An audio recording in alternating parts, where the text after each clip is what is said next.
For me, it's fun, but Sure. for them, I'm hurting them. Sure. So I used to do it to almost everyone there. So in the end, that's what happened. They couldn't take it, so they did the same treatment to me. Okay, so we'll pick this up at these things happen at the boys' Yeah. town, and now you're like, okay, The is it a interview. situation of they have to move you to another place, or it's just like, oh, we have no space for you? We have to discharge you. Okay, okay, It means this place is not helping us. sure. And we don't have another facility that's higher than this. Mm-hmm. So if this place don't help you, and I was actually turning 18. Oh, okay. So I was legally now adult. Vele is 18 the year that You get discharged from there. Okay. So, okay, that happens. At 18, Yes. What do you do? Do you go back to Maritzburg? I go back to Maritzburg. Yeah. When I get back to Maritzburg, my granny starts to stay with her daughter now because she was alone now that's renting. So she moves to stay with her daughter. So this is your dad's sister? Yes. Okay. The relationship with my auntie was okay until my granny went that December to London for holiday. Okay. So while I was at home with my auntie, she brought up a subject, don't you want to go see your mother? Okay.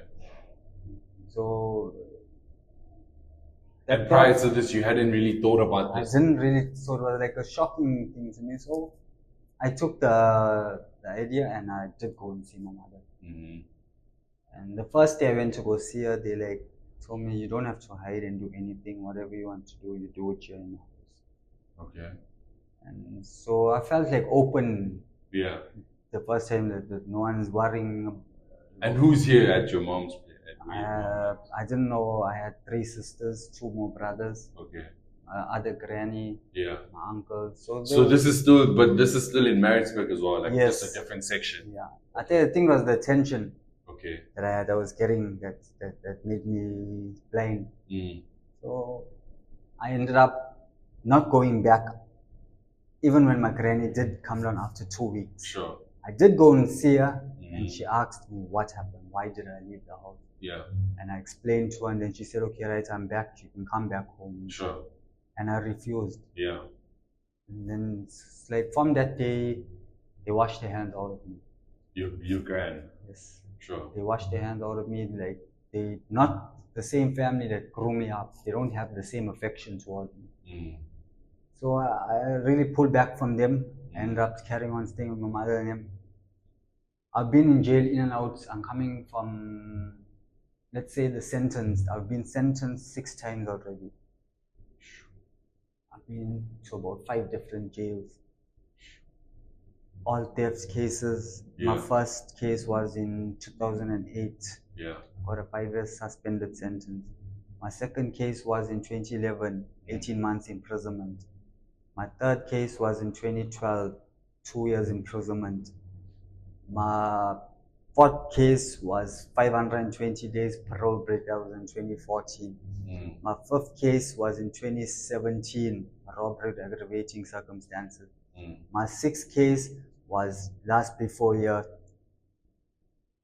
2021. I got sentenced on February 2nd. I came out last year, August 2. So they gave me 3 years. I pulled 18 months. Sure. So I came out last year, August 2. And I came out, okay, I was still smoking in jail. Yeah.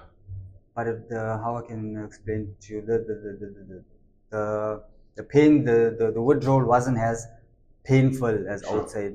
Inside it's a little bit easier because you don't get anything in your system as much. Sure. So anything that you take that small makes you. So sure. So when I came out, I started again, and I was under still parole. So 2 weeks after I came out, amnesty came out. So my sentence got wiped out. That was outside. I didn't have to sign anymore. I stayed. I left home, carried on the street in Maritzburg, smoking. I carried on smoking, carried on stealing. That was the only thing that I knew how to make money, was to steal. Let's just say I was a professional rogue. Sure.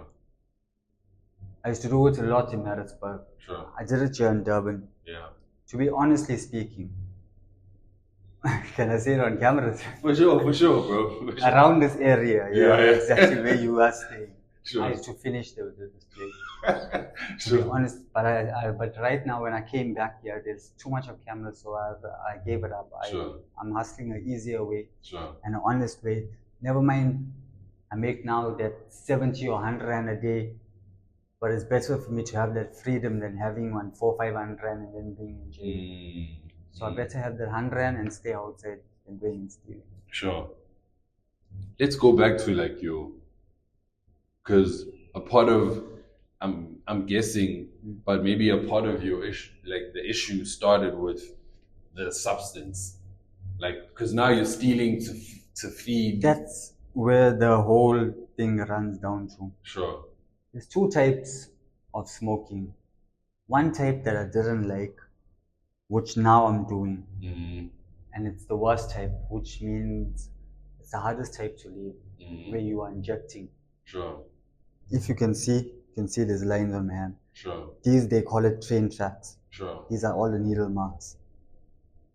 So this is the hardest part to leave smoking now.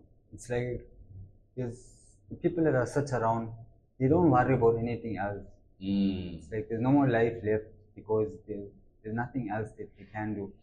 And to be honestly speaking, the merchants give you to smoke every day for free in the morning.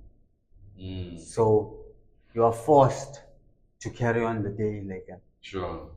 To go out and make that money, because at the end of the day, if you don't smoke, you suffer. I did not realize that was a trick that guys use, where it's like, okay, like you might get your first hit of the day for free, but they know you're gonna. And it's like the merchant takes out 3,000 rand every morning to give over 100 customers. Okay. But he knows he's gonna make more throughout the day anyway, because you're gonna come back. But you have to buy now 4 times by him during the day. That's in order for you to, tomorrow morning you don't have to worry, you just go straight to him and give you to smoke. Yes. And he's there. I smoke every day before the sun is even up. I'm leaving that place by 4:30 in the morning, 4:45. It's like I'm going to work, but I'm not going to work, I'm going to smoke. That's the time the pain starts. And the pains are so bad that how I can put it to you, you cannot talk to anyone. You have no heart anymore. You can do something at that time that you'll regret for the rest of your life. And that's what I hear guys talk about a lot, that when they in that state, they don't want to talk, they don't want to be bothered, they just want to be left alone. And they can do something. If that person is suffering, he will take something from anyone. It doesn't matter the after circumstance. Sure. As long as now he gets that thing what he wanted, then he can face the problem. But he needs it now. And he will face the problem. Sure. Whether you the worst